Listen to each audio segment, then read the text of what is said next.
Bismillahirrahmanirrahim. Assalamualaikum warahmatullahi wabarakatuh. Alhamdulillahi wa kafah wa salamun ala ibadihi alladhina istafah, amma ba'd. Hadratal muhtaramin, para alim, para ulama, para asatid, para jamaah di masjid, para hadirin dan hadirat jamaah Masjid Nurul Jannah Perumahan Istana Gajayana rahimakumullah. Mudah-mudahan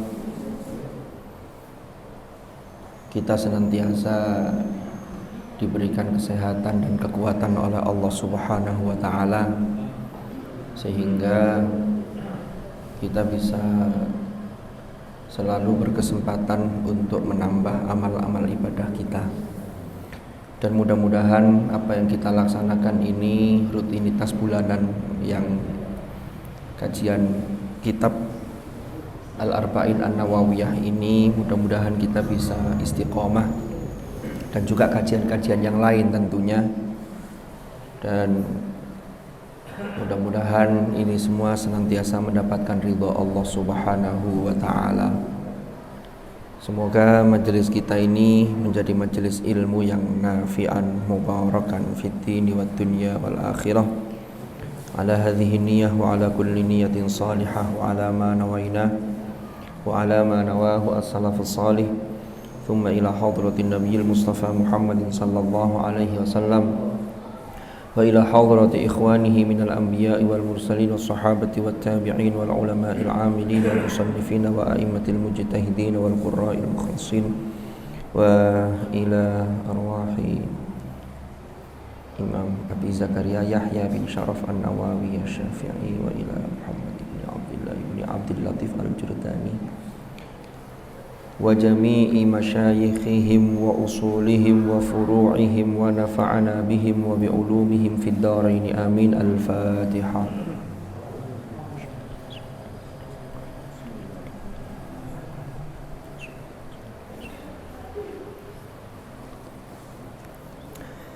Barangkali ada di antara kita yang belum berniat iktikaf, mari kita niat iktikaf di masjid ini. Bismillahirrahmanirrahim. Nawaitul i'tikafa fi hadzal masjid lillahi ta'ala. Tayyib para hadirin dan hadirat. Tapi ini semua hadirin semua nggih, enggak ada yang hadirat. Kan plesetannya kalau hadirin itu hadir di dalam, kalau hadirat itu yang di luar. Ini di dalam semua. Ya, tapi kalau aslinya kan hadirin itu jamak untuk mudzakkar, untuk bapak-bapak, yang hadirat itu untuk ibu-ibu. Kita masih melanjutkan kajian kita, yaitu al-haditsus tsani tentang al-Islam wal iman wal ihsan. Pada episode yang lalu kita baru membaca matan hadisnya. Maka malam hari ini insyaallah akan coba kita kupas terkait dengan hadis ini. Sedikit kita review atau flashback pada materi yang lalu, bahwa hadis ini diriwayatkan oleh Umar ibnul Khattab, yang mana beliau ketika itu sedang bersama Rasulullah di satu majelis dan bersama sahabat-sahabat yang lain. Lalu malaikat Jibril itu datang, duduk langsung di hadapan Rasulullah sallallahu alaihi wasallam. Digambarkan di dalam hadis ini oleh rawi hadis ini, yaitu Sayyiduna Umar ibnul Khattab, bahwa orang ini yang datang ini, yang ternyata beliau adalah malaikat Jibril yang menyamar sebagai seorang laki-laki. Ini sahabat-sahabat tidak ada yang kenal. La yura alaihi atharus safar, tidak terlihat baginya itu bekas perjalanan. Kemarin sudah kita bahas ini. Lalu tiba-tiba duduk di hadapan Rasulullah, menyandarkan lututnya kepada lutut Rasulullah, lalu meletakkan tangannya di pahanya Rasulullah, lalu bertanya. Dari ini para ulama-ulama ini mengambil hikmah, mengambil satu pelajaran bahwa sebagaimana ditutup dalam teks hadis ini, Rasulullah kan bertanya kepada Umar. Karena Rasulullah pirsa bahwa Umar ibnul Khattab dan sahabat-sahabat yang lain itu bertanya-tanya, ini sakjane siapa ini? Makanya di endingnya itu Rasulullah tanya kepada Umar, ya Umar, atadri manisail?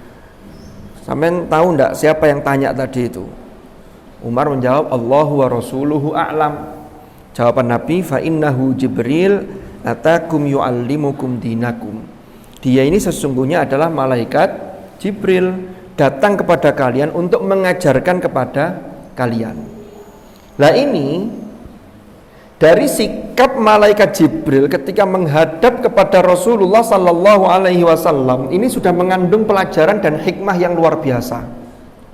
Pertama, orang itu kalau mau belajar, mau mengkaji suatu ilmu, maka yang bagus baginya itu adalah melakukan persiapan yang serius. Dimulai dari persiapan kebersihan badan. Jadi Jibril datang itu tidak dalam kondisi acak-acakan, tidak dalam kondisi asal-asalan, tetapi bajunya putih, wajahnya bersih, tidak ada bekas perjalanan karena memang sudah siap. Ya. Jadi secara zahir. Lalu secara batin itu juga harus dipersiapkan. Karena ilmu itu akan cepat merasuk bagi orang-orang yang senantiasa mensucikan dirinya, baik zahir apalagi batin. Karena innallaha yuhibbut tawwabin wa yuhibbul mutatahhirin.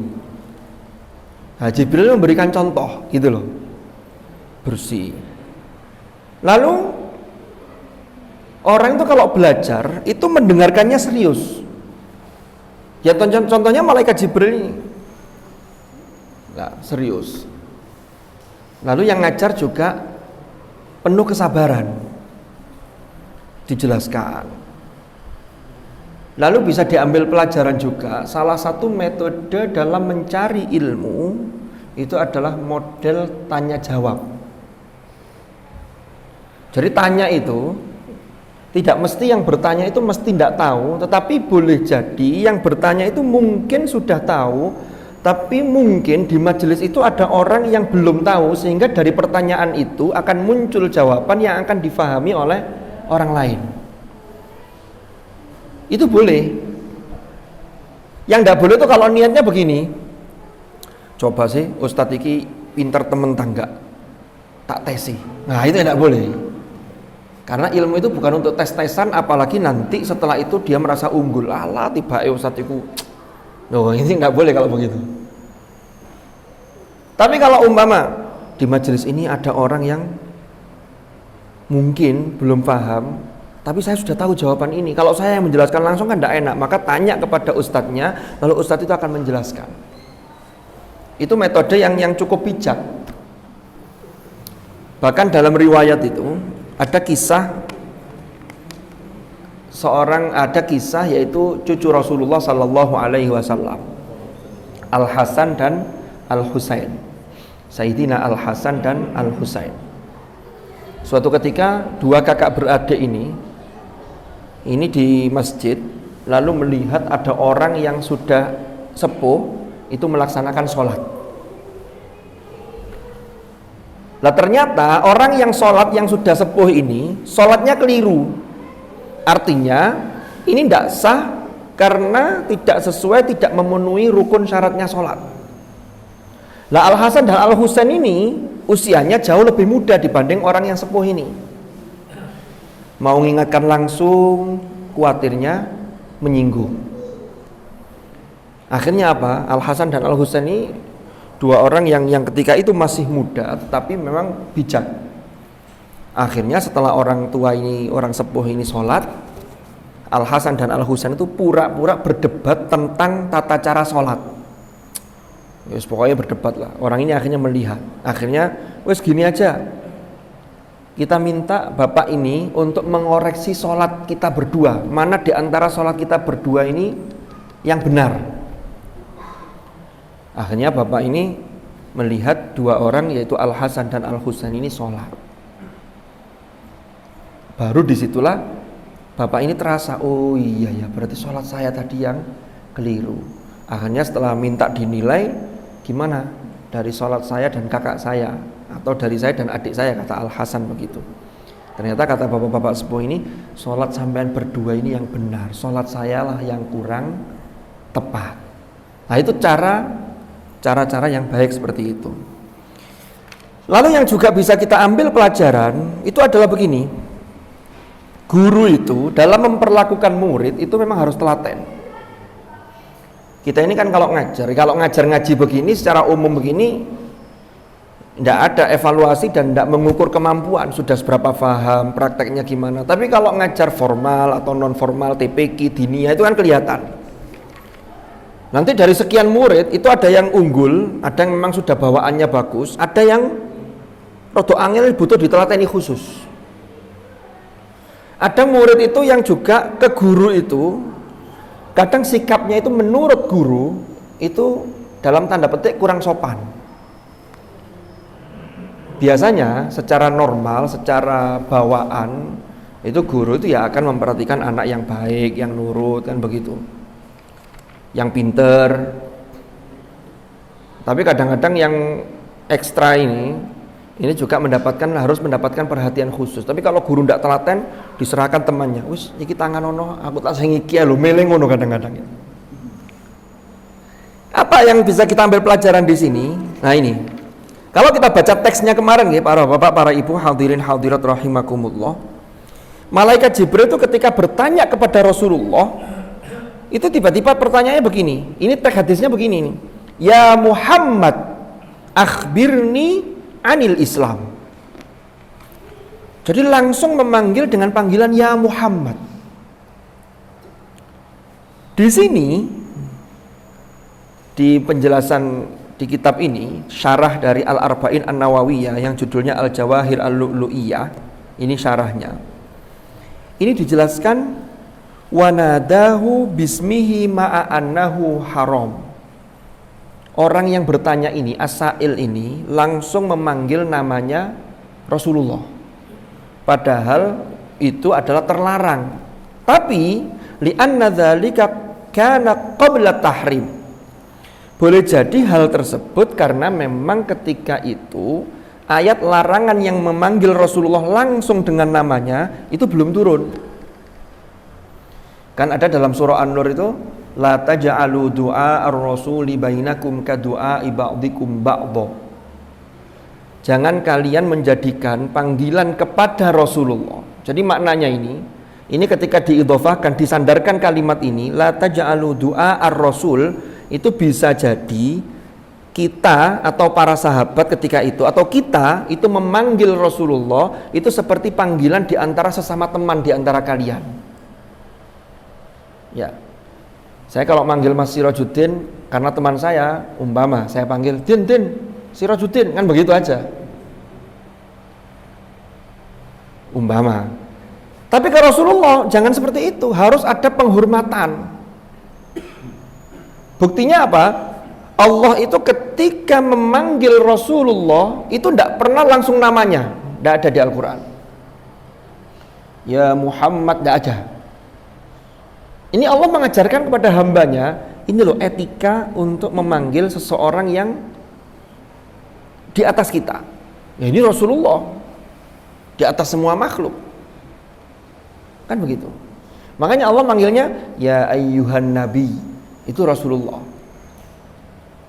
Ya apa namanya, kalau dipanggil, kalau disebutkan nama, umpama tidak manggil ya, itu biasanya disusul dengan gelarnya.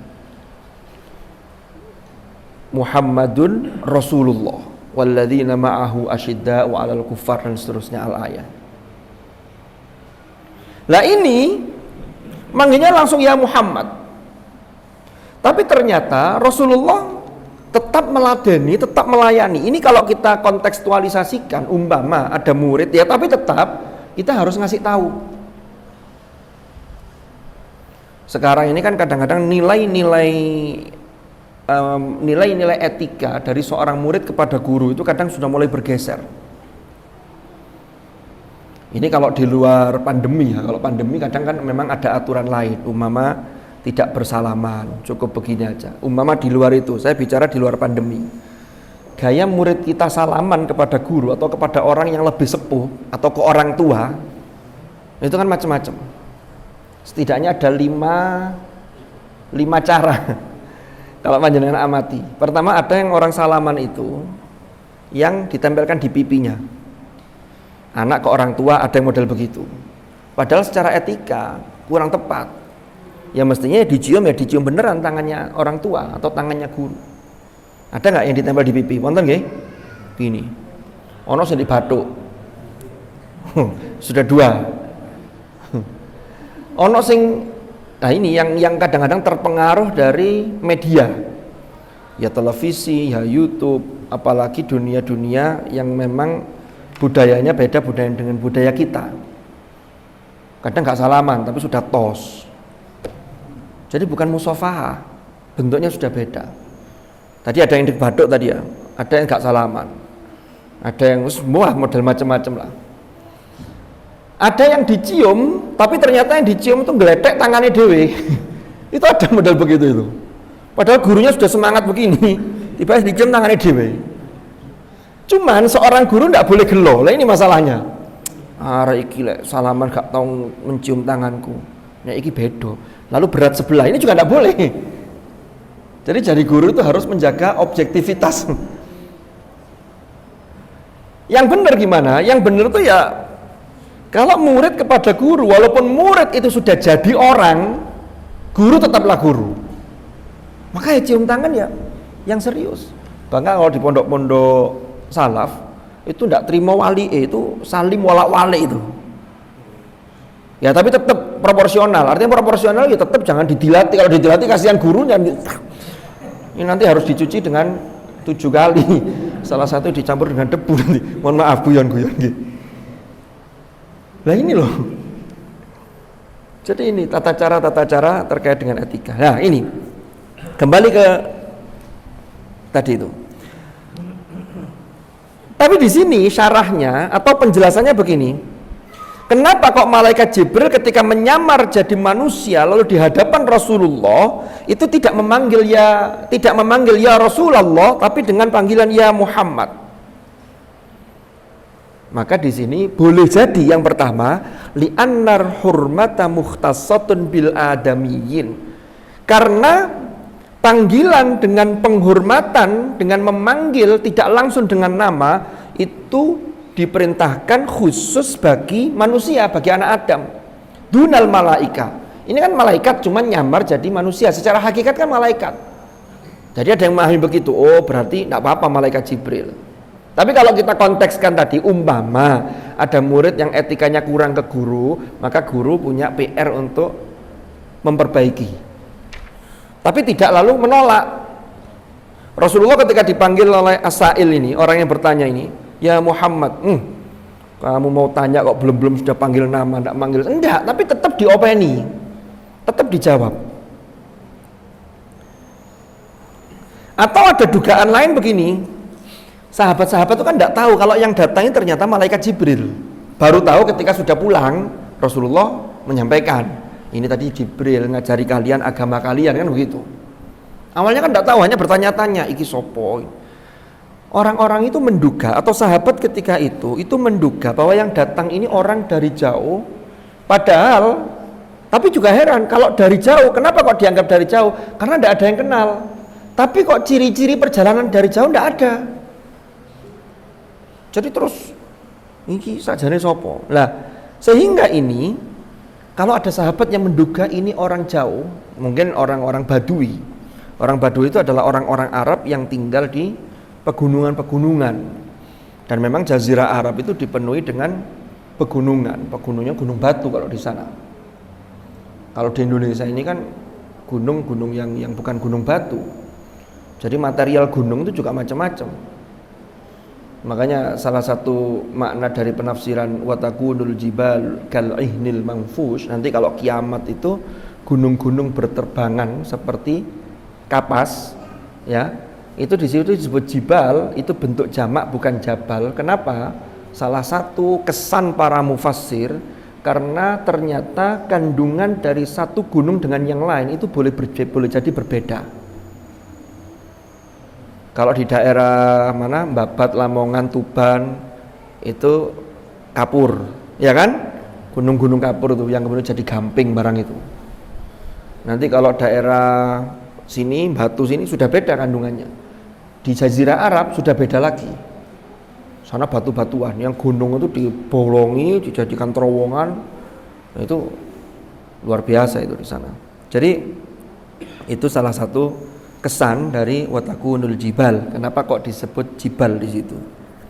Nah, ini untuk menguatkan dugaan para sahabat, sebagian sahabat tadi yang mengira bahwa oh iki anjane wong Badui. Wong Badui itu dianggap kurang etika.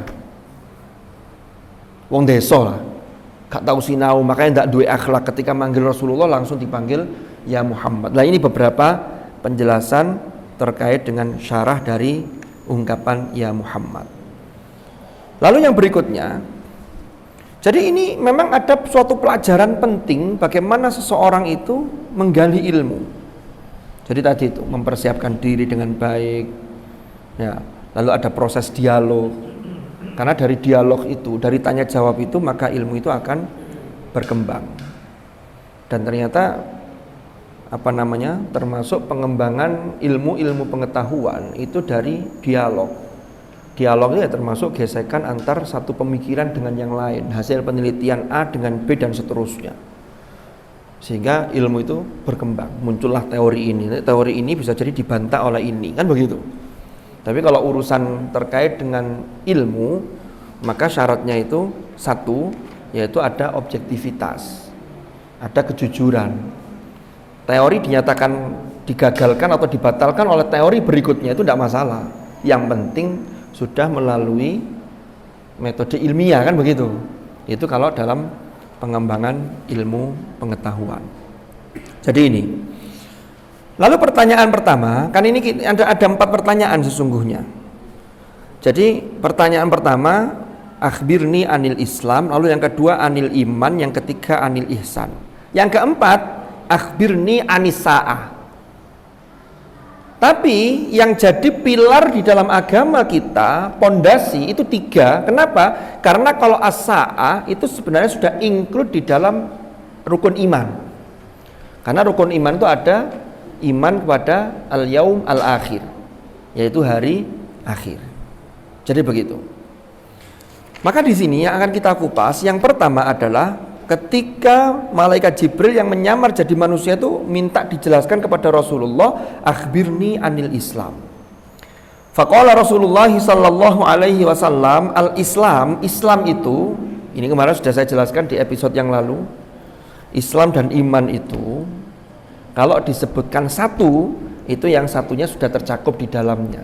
Tapi kalau disebutkan berdekatan bareng, itu boleh jadi maknanya bisa ada perbedaan. Artinya perbedaan itu yang dimaksud iman itu seperti apa? Ini kemarin ketika turun ayat qalatil a'rabu amanna qul lam tu'minu walakin qulu aslamna. Ternyata levelnya baru berislam. Tapi Islam itu sudah punya aslul iman. Gitu kan kemarin. Termasuk sudah kita bahas tentang orang mukminun yang disebut ulaika humul mu'minuna haqqo itu.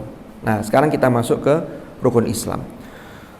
Rasulullah menjelaskan, al-Islamu an tashhada alla ilaha illallah wa anna Muhammadar Rasulullah. Ini satu paket.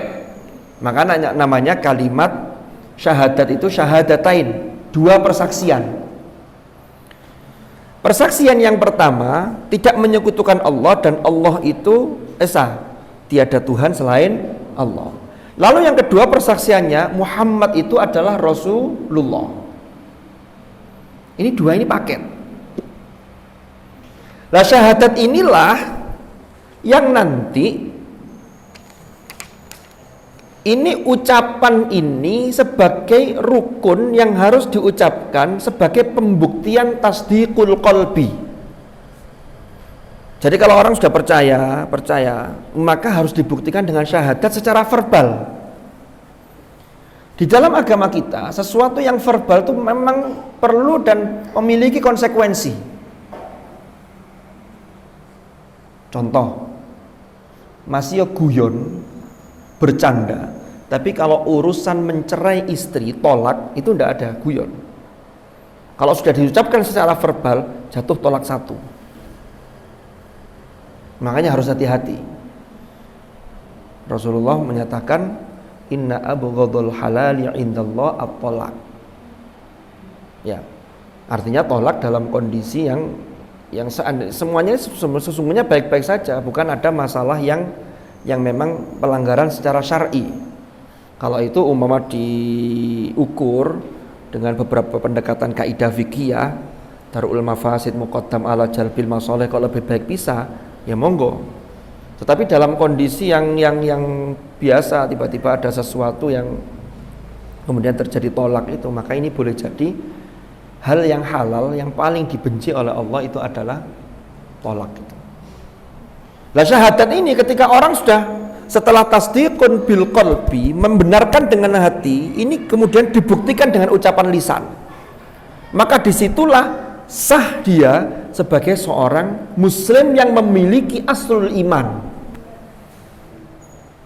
Sehingga dalam teologi Ahlus Sunnah wal Jamaah, orang itu kalau sudah bersyahadat, maka dia nanti di akhirat itu pasti masuk surga, tidak selamanya di neraka. Cuman nek kemudian tidak dibuktikan lagi, sholat tidak pernah, tapi sholat tidak pernah itu karena malesnya, bukan karena keyakinan yang menyatakan bahwa sholat itu tidak wajib. Kalau dia mengatakan keyakinannya sholat itu tidak wajib, dia keluar dari Islam. Beda loh ya, orang yang malas sholat tapi masih meyakini bahwa sholat itu wajib, dengan orang yang tidak sholat tapi meyakini sholat itu tidak wajib, itu beda konsekuensinya. Jadi ini soal keyakinan ini luar biasa. Dulu pada zaman Bani Israel, ketika Nabi Musa alaihi salam diutus kepada kaum Bani Israel itu, ada cerita begini. Ada orang yang setiap hari itu kelihatannya, casingnya, tampilannya itu dia orang yang solih. Wos ibadahnya top lah. Ke tetangga juga baik. Lalu ada orang satunya lagi, itu orang yang ibadahnya itu tidak pakai sergap. Ya kolo-kolo. Beriman itu apa? Naik kober ya iman. Enggak ini guyon. Jadi wes pokoknya tidak pakai rajin lah. Lah yang sregep ini ketika meninggal, ini kebetulan meninggalnya bareng. Loh yang sregep ini, yang takziah itu para muazziyin itu banyak sekali yang takziah. Termasuk Nabi Musa alaihi salam.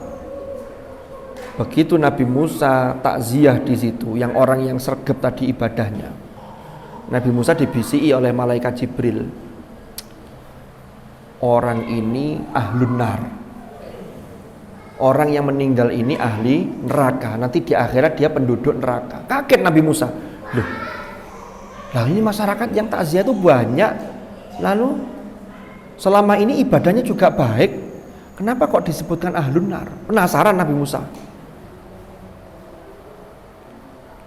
Lah ketika takziah ke yang satunya, sepi yang takziah. Kenapa? Ya karena menurut pandangan orang-orang, iki wongi gak patek sregep. Yes, biasa-biasa lah. Istrinya nangis, kalau yang tadi ya nangis tapi enggak nemen karena dianggap suaminya ini orangnya baik. Begitu takziah ke yang kedua ini, Nabi Musa diberi bocoran oleh malaikat, huwa ahlul jannah, ini penduduk surga ini. Semakin penasaran Nabi Musa.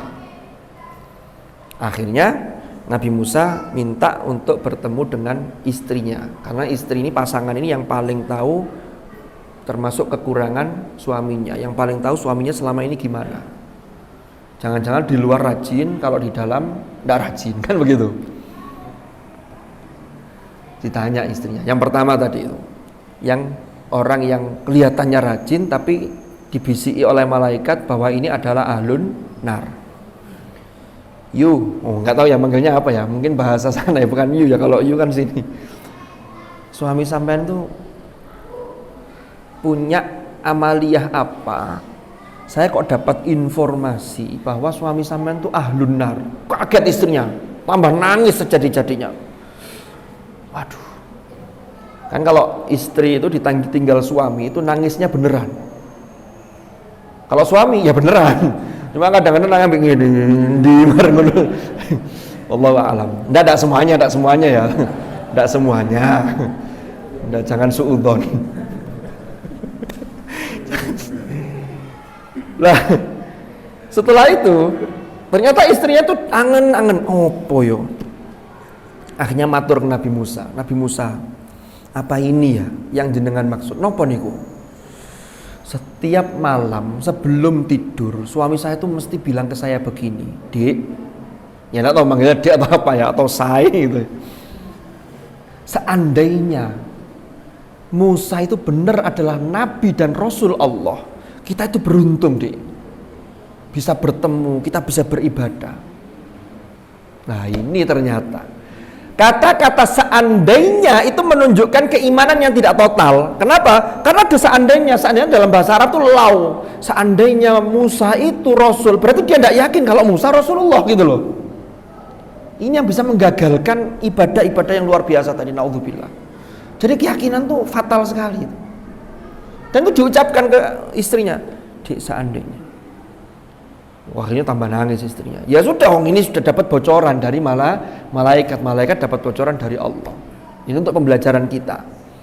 Lalu yang kedua, yang orang meninggal yang satunya ini, yang kelihatannya tidak pakai sergap itu, yang dibisiki malaikat, Nabi Musa dibisiki bahwa ini ahlul jannah. Tanyalah Nabi Musa ke istrinya, suami sampean punya amalia apa? Memang kelihatannya tidak sergap, tapi kok saya dibisiki dapat bocoran dari malaikat, suami sampean ini ahlul jannah.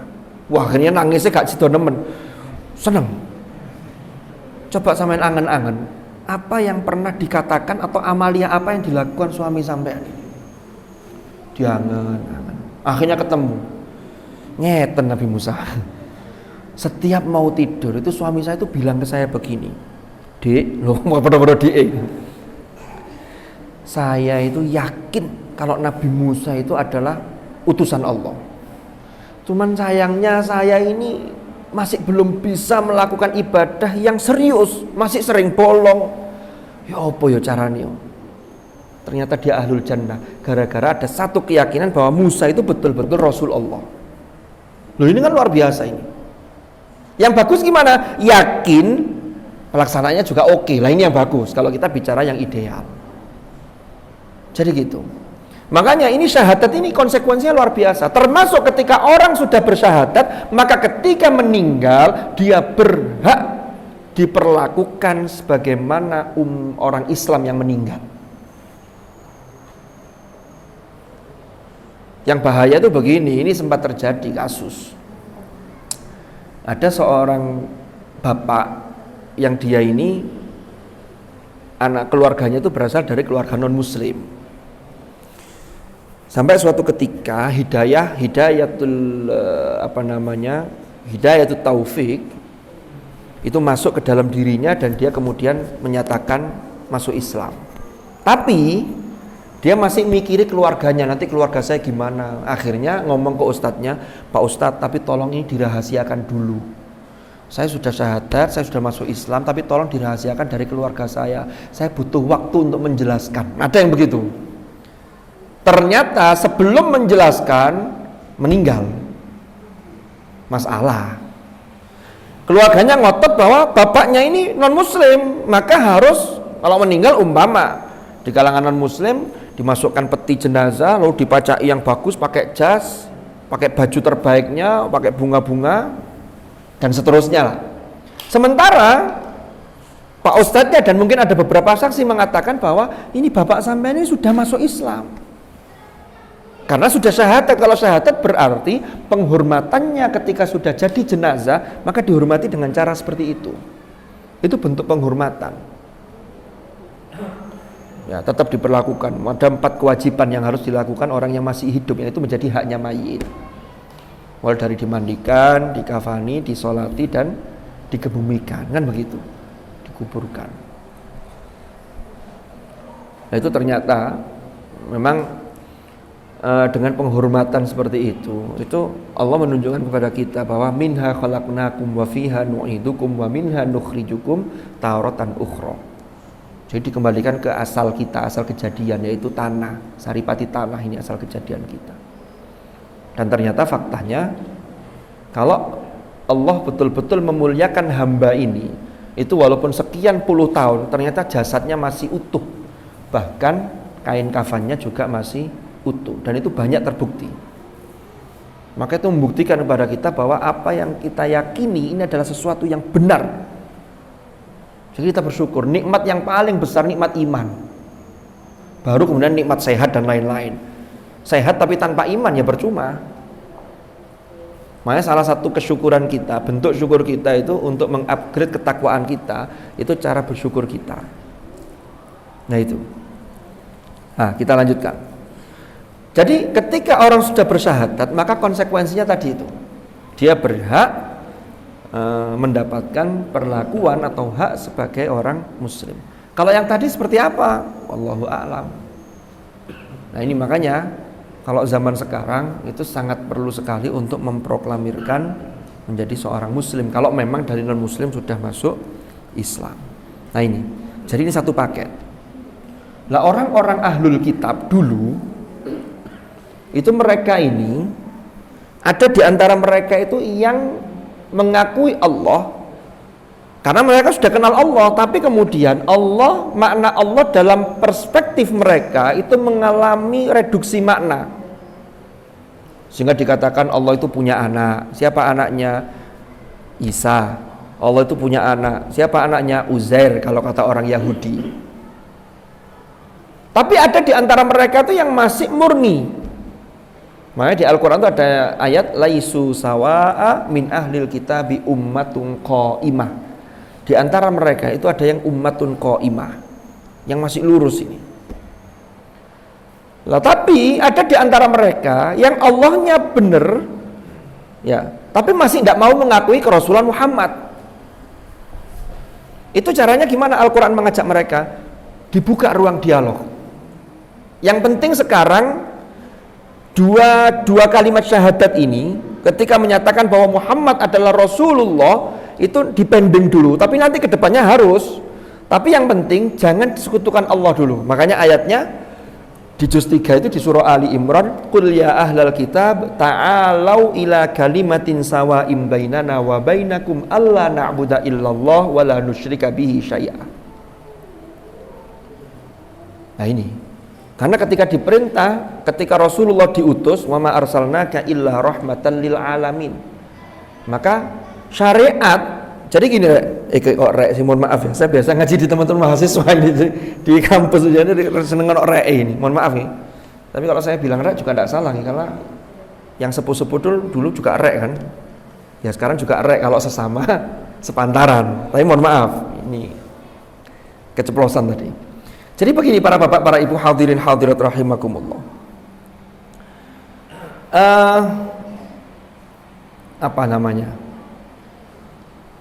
Rasulullah itu bukan yang pertama mengumandangkan kalimat tauhid. Qul ma kuntu bid'am minar rusul.